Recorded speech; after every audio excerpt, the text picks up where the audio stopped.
Good day, poker peeps. This is Sky with Smart Poker Study. In today's podcast episode, we're going to go over the 10 most common mistakes that new poker hand readers make. And of course, I'll tell you how to fix each of those mistakes. Okay, let's get smart. Gambate! Pretty smart, huh? Pretty smart. I'm ready. Let's do it right now, right here. Come on. Right. Same as last time, remember? Your crowd control. I handle employees. Alrighty, to help you take notes with today's episode, go to the show notes page, smartpokerstudy.com/pod438. Now, I'm going to get to the 10 mistakes in just a second, but the number one mistake that non-hand readers make is failing to learn hand reading. It is, let me tell you, the number one skill in poker. It's the best thing I ever did for my game. As a couple of recommendations for you to fix this error of not learning hand reading, well, first off, you can join thepokerforge.com or get my online poker hand reading workbook. Links in the description down below. And right now is a great time to join the Poker Forge, 25% off, plus that free bonus of the online poker hand reading workbook. So get in on that if you want to learn hand reading the easiest, quickest, most efficient way possible. Now, another way to learn hand reading, absolutely free, on YouTube, I have my 66 days of hand reading videos where every single day, 66 days in a row, I posted a fresh video where I went through all the steps in the hand reading process with 66 different hands. So check that one out absolutely for free. But make sure you follow along with Flopzilla Pro as you're watching. That's really going to teach you that hand reading process. Alrighty, so mistake number one that new hand readers make is building to their own pre-flop range, not the opponent's range. We're going to illustrate this with an example hand. Now, we're on the button with Queen Jack offsuit. It's folded to us. We open raise on the button to 3 big blinds. Small blind folds, and the big blind decides to call. So now, when you're hand reading, the first step is assigning that pre-flop range based on how they enter the pot and what you know about the opponent.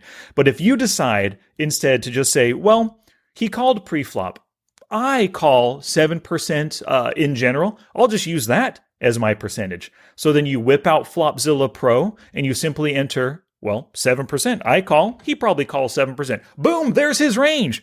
But it's pretty obvious looking at that range right now. 7% is pocket eights or better, ace jack or better, and king queen suited. Like that even includes pocket aces, pocket kings, and queens right there. Is your opponent really calling that out of the big blind? Probably not, so that's the mistake. The way to fix this, and we're going to dive into this a little bit further with each of the upcoming mistakes, is you need to play the player. Consider their type, their tendencies, their stats, their history, the showdown hands you've seen with them. Everything you know about the opponent should help you build an accurate pre-flop range based on how they enter the pot.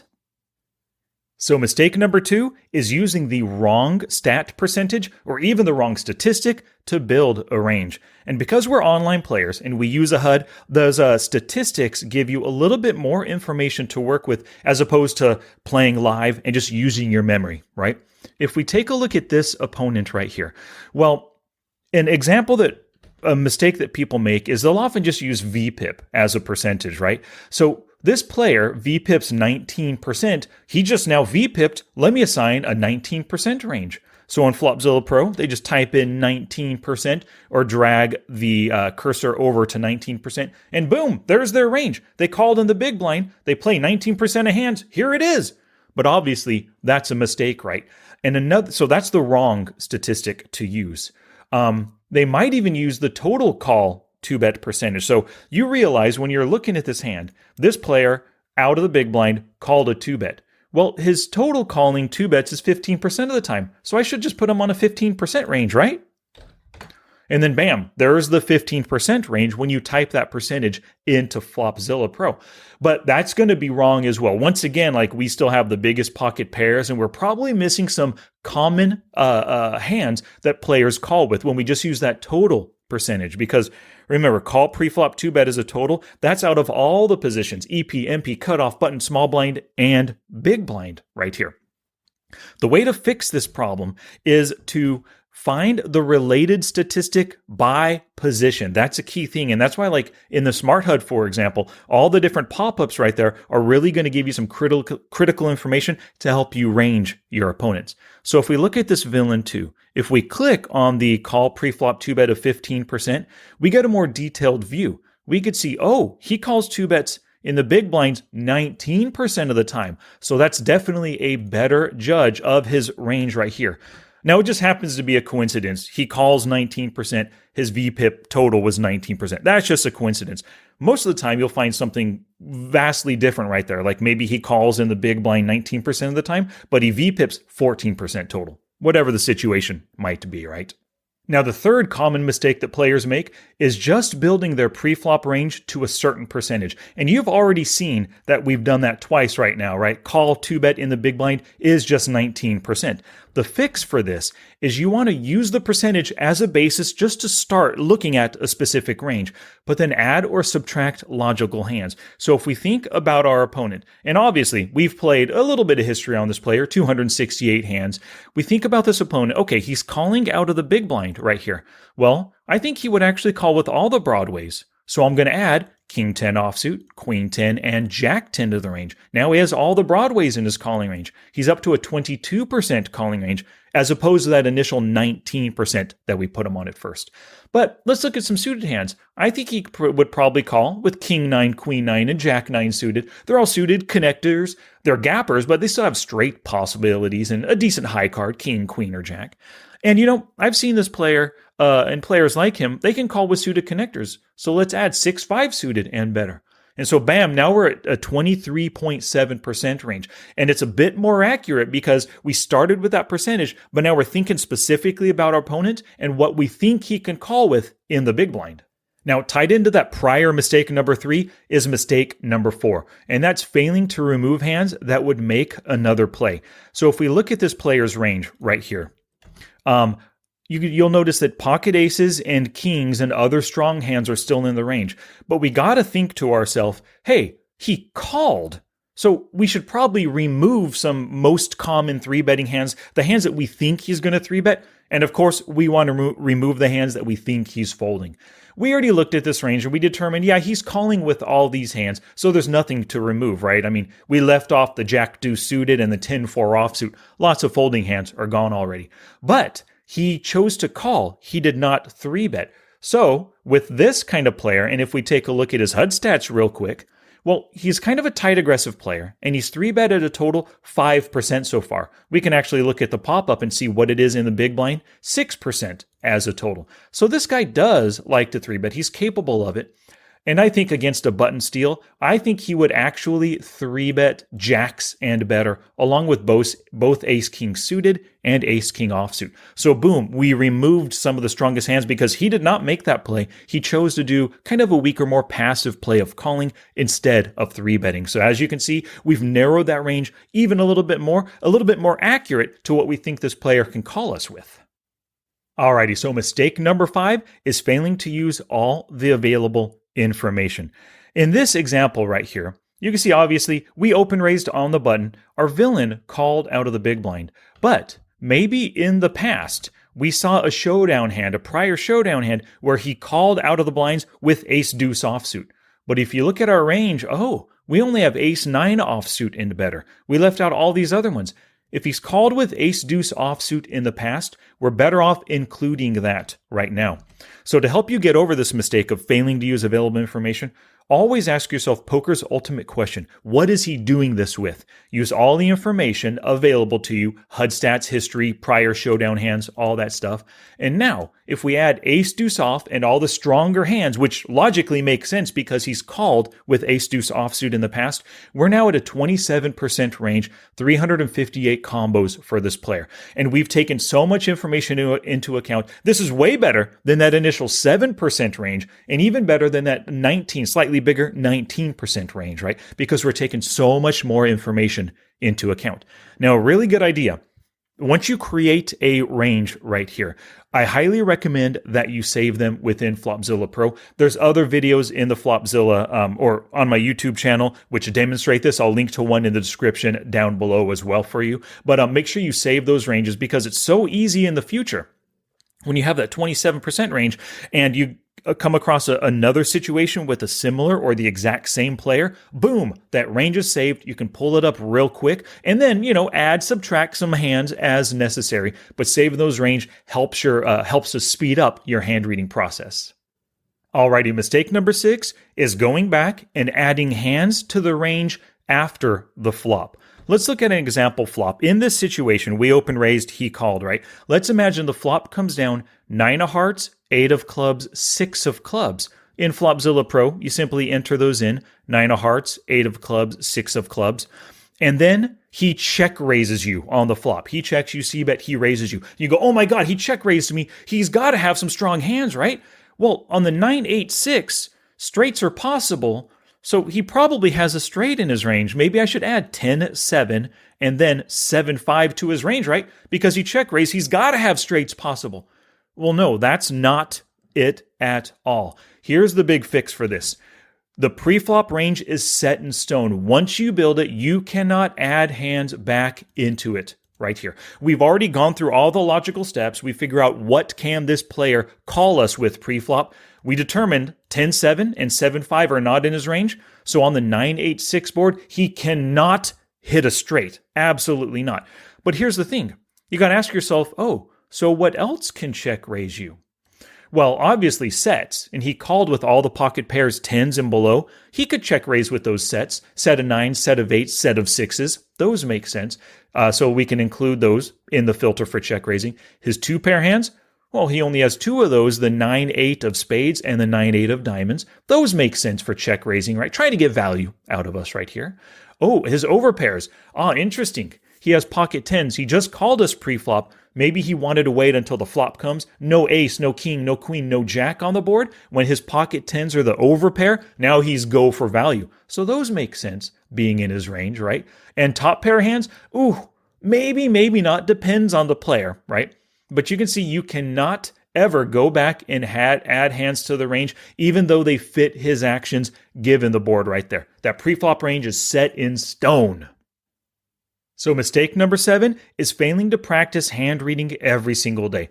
A lot of people, they learn the hand reading steps. You might watch one of my 66 days of hand reading videos. Oh, I understand the process. You assign the range, you narrow it through the streets. Piece of cake. And then they do not practice it every day. Like I said before, my 66 days in a row of hand reading was the best thing I have ever done for my game. So here's your goal. Here's how you're going to fix this mistake. Set a goal of 1 hand reading exercise per day. It might be difficult at first, and it might be a new way to think about poker, and it takes you 20, 25 minutes to go through a hand. But once you get practice, once you fully understand the process, once you put in a ton of reps, you're going to be doing hand reading exercises in anywhere from 3 to 6 minutes a day. Super quick and easy, but they're keeping that skill going by doing it every day. Now, you could do these hand reading exercises during your study, during your normal study time every day if you want to do that. What I like to do is I use hand readings during my warm up. So I take a prior hand played and related to whatever strategy I'm working on. And I go through that hand and I do it as a warm-up. It starts forcing me to think about my opponent's ranges in that given situation, narrowing through the streets. It's kind of like putting, tuning my mind in to poker play, right? Trying to set myself up for a game play when I do hand reading during warm-ups. Or you can do it after playing. Maybe you played and you had a good or a bad session, whatever it is, but one of those hands stuck out to you. You ended your play. You might as well whip out Flopzilla Pro right now, find the hand in your database, go through it, do a full hand reading exercise. So mistake number 8 is making random hand reading choices for the exercises that you choose to do. For example, maybe you do a 3-betting hand today. You do a calling c-bet hand tomorrow. You do a facing donk bet the day after that. It doesn't seem like your hand readings are, in the days in a row within a week are following any given strategy. So here's the thing. Choose hands. Here's how to fix it, I should say. Choose hands that correspond to your strategy focus. If your goal is to get better at calling c-bets this week, every hand that you do a full hand reading with this week should all be ones where you called pre-flop and you face a c-bet. Maybe choose different board types, but you're facing that c-bet over and over. You want to gauge whether or not your calls were profitable or maybe losing calls, right? You're working on those c-betting strategies while at the same time, you're working on your hand reading skills. And so that means you're doing double duty. Your hand reading skills are increasing. Your calling c-bet skills, or whatever it might be, those are improving as well. So mistake number 9 is ignoring equities during hand reading exercises. So if you've ever noticed on Flopzilla Pro, once you enter in your opponent's range and your hand, it tells you your equity versus the opponent's range. In this specific example, our opponent's on a 27% range. Our Queen Jack offsuit has 45% equity. When the board hits 986,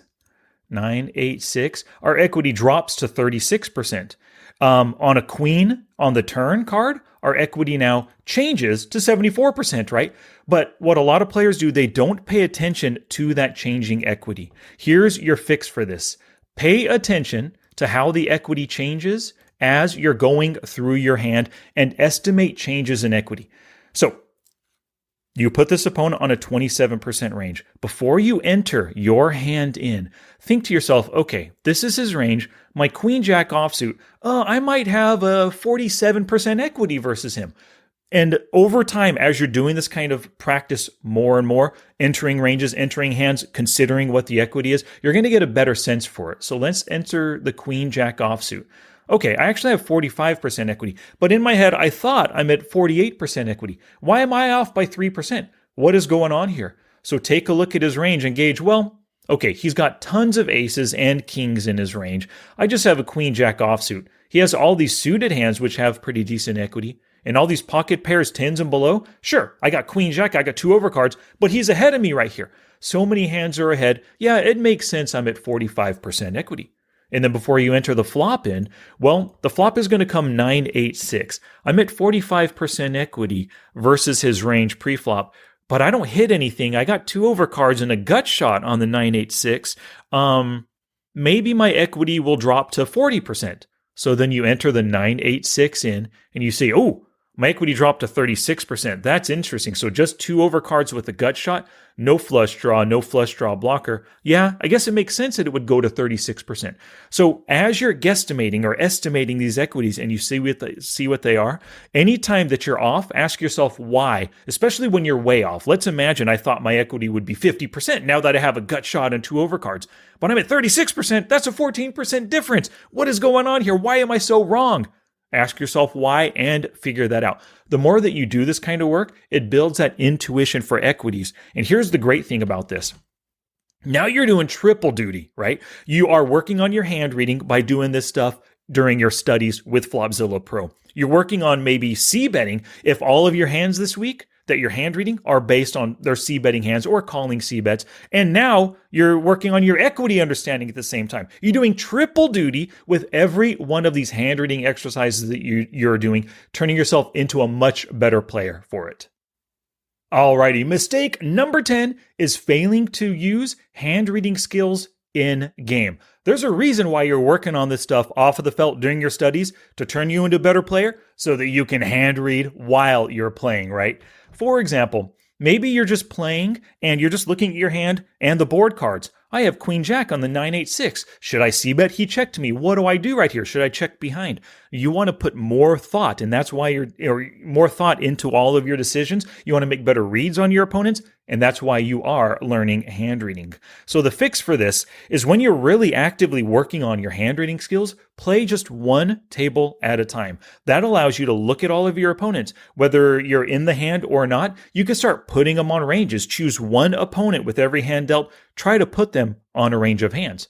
You could say their range aloud. Like in Flopzilla Pro, I'm able to build this opponent's 27% range precisely, and I see all of the numbers exactly right here. But in game, I could ask myself, well, this player just called. I understand what kind of player he is.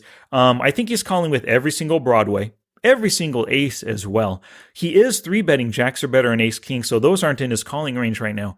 But he is calling with all those under pairs and probably suited connectors 6-5 suited and better, and even like the suited 9s, king 9, queen 9, and jack 9. So what I just did, verbalizing his range, it tries to, you want to try to visualize the range in your mind, but at the same time, just saying aloud the kinds of hands that are in their range, it's really going to help you get a better read on them during the hand.